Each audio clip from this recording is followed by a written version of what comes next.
مجھے امید نہیں تھی یہ مضمون شامل ہو جائے گا. میں نے اپنی محبت سے جو لکھا ہے چند آپ نے بڑا خوبصورت سارا بطول نے پڑھا تو مجھے ڈر لگ رہا ہے مجھے ایسے پڑھنا چاہیے یا نہیں. سنہری کرنوں کا شاعر مرزا امجد. راقم الحروف کچھ ایسا بھی خوش بیان نہیں کہ پڑھنے والے کو لبھائے، اور ایسا خوش الحان نہیں کہ لوگ اس کو سننا چاہیں. لیکن جس شخص کے بارے میں یہ بات کرنا چاہتا ہے وہ خوش بیان بھی ہے، خوش الحان بھی، کہ بار بار سننے کو من کرے. 1 اگست 2010 کو جب انہوں نے مجھے والتھم فارسٹ پاکستانی کمیونٹی فورم کے پروگرام میں اپنا خوبصورت شعری مجموعہ ہوائے موسم دل مرحمت فرمایا تو بے حد خوشی ہوئی. ایک مدبر اور عقیل شخص جس کے حسن بیان کا میں ہی نہیں زمانہ بھی معترف ہے. اس کا شعری مجموعہ ہاتھ میں آتے ہی میں نے سوچا کہ سب سے پہلے اس شعری مجموعے پر مضمون لکھ کر کچھ کیا جائے، کیونکہ ویسے تو شاعر کے کلام میں جو کچھ چھپا ہوتا ہے وہ ٹھیک، مگر جب آپ ایک ایسے شاعر کو پڑھ رہے ہوں جو اعلیٰ پائے کا ادیب بھی ہے تو سارے احترام ملحوظ خاطر رکھنے چاہیے. میں یہ چند الفاظ لکھ کر یہ بتانا چاہ رہا ہوں کہ بغیر کتاب پڑھے ان کے مشاعروں میں جو کچھ سنا اس پر بے اختیار داد دیتا رہا ہوں. میں نے ان کی چند کتابیں افسانوں کی پڑھی جن میں جھوٹے لوگ، کانچ کے رشتے، سونے کی سلیب قابل ذکر ہیں. گو بھی میں نے باقی کتب نہیں پڑھی مگر ان کی 3 کتابوں سے باہر ابھی تک نہیں نکل پایا. آج مجھے یہ محسوس ہو رہا ہے کہ اتنے پیارے اردو اور پنجابی کے عظیم قلمکار کے لیے میں ہدیۃً اپنی رائے پیش کر رہا ہوں. ان کا شعری مجموعہ ہوائے موسم دل میرے ہاتھوں میں ہے. سوچ رہا ہوں کہ مرزا امجد کے لیے کیا تحریر کروں، ان کے کون کون سے اشعار نقل کروں.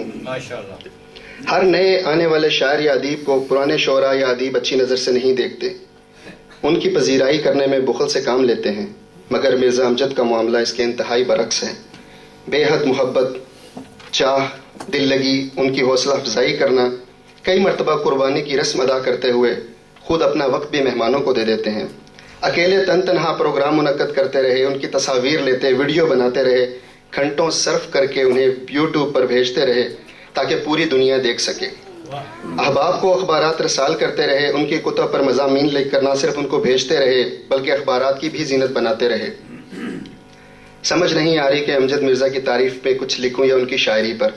بہرکیف شاعری کو سمجھنے اور پڑھنے والوں کو ضرور کہوں گا کہ ان کی شاعری محض شاعری نہیں، یہ ساحری ہے جو پڑھنے والوں پر عجیب سحر اور طلسم کر دیتی ہے. قاری اس سحر انگیز کلام سے باہر آنا چاہتا ہے. الفاظ کی روانی اور اس کا چناؤ اس قدر خوبصورت ہے کہ گلاب کی پنکھڑیوں پر شبنم کے موتی بکھرے ہوئے ہیں.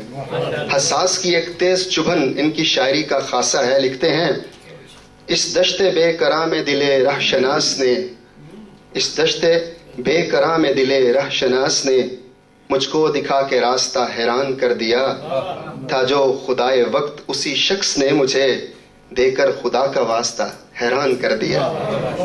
امجد مرزا الفاظ کا جادوگر ہے. کتنے بڑے احساس کو خوبصورت انداز میں پیش کرتے ہوئے کہتے ہیں وہ ظلم ڈھاتا رہا بر انائے مجبوری، میں ظلم سہتا رہا بر بنائے مجبوری، چلی ہے ایسی ہوا، چلی ہے ایسی جہاں میں ہوائے مجبوری، ہر ایک کاٹ رہا ہے سزائے مجبوری.